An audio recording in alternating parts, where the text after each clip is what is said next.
Bonjour à tous les amis, pour ceux qui ne me connaissent pas, vos grammaires les connes, qui mangent du popcorn. Bon les amis, sujet de la vidéo, le transfert de Samir Nasri. À votre avis, il est parti au Barcelone? Non. Au Bayern? Non. Au Real Madrid? Non. Au FC Séville. Bon, je suis d'accord, le FC Séville, y a pas de souci et tout, tu vois. Mais depuis que l'entraîneur il est parti, que leur milieu de terrain il est parti, que Gamero il est parti, c'est plus le FC Séville, c'est le FC Cheville. Voilà, c'est pas pareil. Même s'ils ont gagné 4 fois l'Europa League, je suis désolé, Nasri mérite de jouer dans le top 5 des meilleurs clubs au monde. Voilà. Pep Guardiola, il était là au début, il a dit il est en surpoids. En une semaine, Nasri, il a perdu 40 kilos. C'est plus Pep Guardiola, c'est Pep, garde-le. Voilà, il fallait le garder. T'as fait une grosse erreur, frère. Avec tes joueurs de merde. Voilà, et moi, je vais faire quoi de ça, là? Regardez Manchester City, j'ai tous les maillots. Je suis là, édition limitée. Vos grammaires, les maillots qui mettent des maillots de bain. Voilà, j'ai le démon. Je vais faire quoi de ça? Les nique ta mère, quand tu me sers plus à rien. Voilà, je suis là comme un PD. Regardez, Samir Nasri. Depuis que Nasri est à Manchester City, je suis citizen. Voilà, regardez le maillot, bam. Ça aussi, j'ai marqué Eni derrière comme un trou de balle. Bon, le génie, en fait, c'est un jeu de mots. Ça veut dire génie. Genre, je suis un génie. Bon, c'est pas marrant. Je sais pas pourquoi j'ai fait ça. J'ai serré. Regardez ce maillot. Et nique ta mère, toi aussi, tu me sers plus à rien. Le short. Et nique ta mère, j'ai le placard rempli, la compte de vos grands-mères.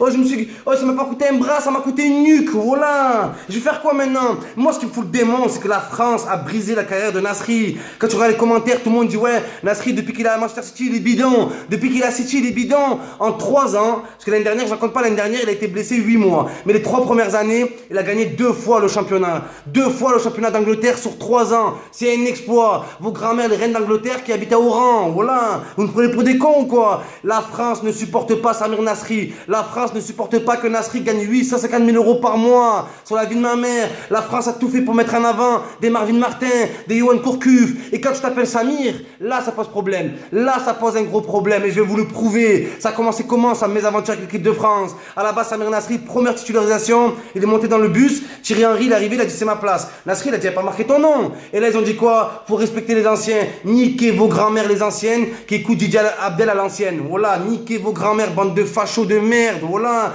Les gens me disent Momo, arrête d'être vulgaire. Mais comment vous voulez choix respectueux avec des fils de pute? Faut appeler un chat, faut appeler un fils de pute un fils de pute. Je suis désolé, Laurent Blanc c'est un fils de pute, frère. C'est plus Laurent Blanc, c'est Laurent Blanc de touche. On le voit plus. Et touche-toi au passage. Voilà. Laurent Blanc qui n'a pas pris Nasri, Deschamps qui n'a pas pris Nasri pour la Coupe du Monde, alors qu'il était arrivé meilleur passeur, joueur du mois, il avait gagné le championnat, il avait tout niqué. Nasri sur la vie de ma mère, interview juste avant la liste de Didier Deschamps, qu'est-ce qu'il a dit Samir Nasri? Il a dit je n'y crois plus, de toute façon les dés sont jetés, je l'ai appelé, il a même pas eu la décence de me rappeler, t'es qu'une pute Didier Deschamps, ta grand-mère la folle, voilà, qui s'affole, mais c'est grave ça. Nasri a dit, je cite sur Didier Deschamps, c'est un hypocrite, Pourquoi Deschamps, quand il n'a pas pris Valbuena pour la Coupe du Monde, il a appelé, il a expliqué, il a apaisé? Et pourquoi quand c'est Samir Nasri, il a jamais répondu au téléphone? Pourquoi?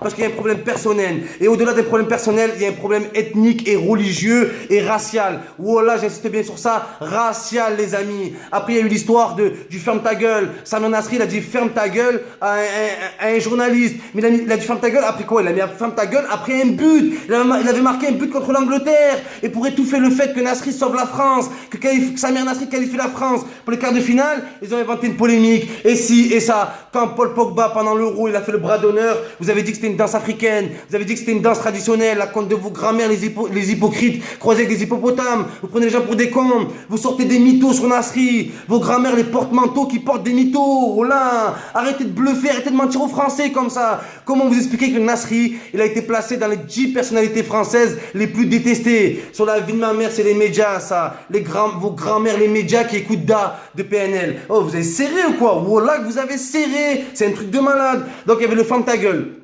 Nasri, après ça, ils sont acharnés sur lui, c'est inacceptable. Jean-Michel Larquet, le jour même, il disait c'est un scandale. C'est plus Jean-Michel Larquet, c'est Jean-Michel Largué. Il est largué, le type. Il a perdu la boule depuis la mort de Thierry Roland. Il a perdu la boule, le type. Et c'est des mecs comme ça que vous écoutez. Des mecs que psychologiquement, ils sont plus habilités à parler de foot. Vous les écoutez, ces gens-là? Il n'y a pas eu que ça. Après, il y a eu l'affaire où il a insulté les journalistes. Il a dit aux journalistes, fils de pute ou je sais pas quoi. Mais sur la vie de ma mère, le journaliste lui avait dit quoi? Ouais, Nasri, je sais pas quoi. Il avait grave insulté. Tellement il avait grave insulté le journaliste. Les journalistes, ils ont étouffé l'affaire. Ils ont pas trop dit de trucs. Mais niquez vos grands-mères sur la vie de ma mère. Vous êtes grave. C'est grave ce que vous faites. Comment vous pouvez jamais le mettre en avant? Pourquoi vous mettez en avant des Kourcuff? Vous mettez en avant beaucoup de Français de souche. Regardez Griezmann. Antoine Griezmann. C'était pratiquement mon joueur préféré avant l'Euro. Tellement les Français le sucent. Voilà, je commence à le détester. Tellement vous êtes des putes. Ce que vous voulez en équipe de France, vous voulez un blanc qui réussit, un rebeu qui réussit, ça vous dérange,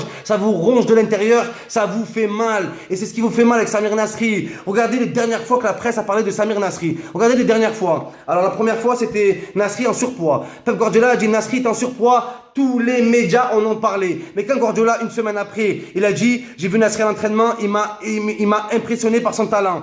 Plus aucun média l'a titré. Après, ils ont titré quoi les médias sur Nasri dernièrement? Qu'il avait niqué une fille de 17 ans, la fille à Lionel Richie. Ah, ça vous le mettez, ça vous le mettez. Quand c'est pour le mettre mal et quand c'est pour le nuire, vous le titrez. Quand c'est pour le mettre bien et même pas le mettre bien, juste pour raconter ce qu'il fait vraiment en Angleterre. Là, jamais vous en parlez. Vous parlez de Nasri quand il est en surpoids. Vous parlez de Nasri quand il est vos grands-mères, les faux culs qui sont cocus. Vous prenez les gens pour des cons ou quoi? Renseignez-vous par vous-même. Les Français, ils sont persuadés. Les Français, mais je parle des Français, pas les instances. Là, je parle des vrais Français, les citoyens français. Ils sont persuadés que Nasri, on ne le veut pas en France parce que c'est un enfant à problème. D'accord. Comment vous expliquez qu'à Marseille, zéro problème? Comment vous expliquez qu'à Arsenal, zéro problème? À Manchester City, zéro problème? Et en France, que des problèmes. C'est la fédération française des fachos, des facochères même. Vos grands-mères, les faux culs qui sont cocus. Je suis obligé de vous dire ça au bout des moments. Voilà. Mais gambergez par vous-même. Vous n'avez pas de cerveau, vous avez des oignons à la place du cerveau. Arrêtez de faire les moutons. Vos grands-mères, les moutons qui jouent à saute mouton. Arrêtez, pensez par vous-même un peu. Vous vous faites embrouiller complet. Et même, il est parti de Manchester City. Ne croyez pas qu'il ne le voulait pas, Guardiola.